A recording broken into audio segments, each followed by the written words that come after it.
Bihar ezagutuko diren biren faltan, gaurko prentsaurrekoan Euskadi literatur sarietako 6 izendapenen berri jakin da. Hau dira, euskarazko haur eta gazte literaturan Iban Zaldua izan da saritua azken garaipena komikiarengatik.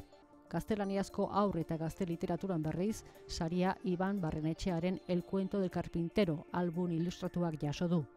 Euskarazko literatura itzulpenean, Xabier Rolarra eta Arantzazu Royok itzulitako Jakobien eraikina obra izan da saritua.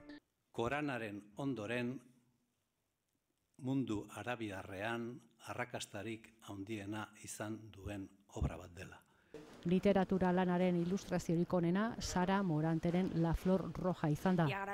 Irabazleak ilustrazio saria literatur sariaren barne egotea eskertu nahi izan du bereziki. Saiakeran beste bi egile eta bi obra izendatu dira. Euskarazkoan Ignacio Mojikaren Xabier Lete autobiografia bat lana.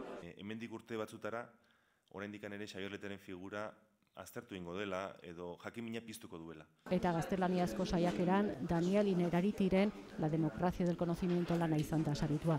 Novela eta poesia sarien berri bihar jakingo da. Sari guztien banaketa berriz, Bilbon egingo da, azaroaren 13.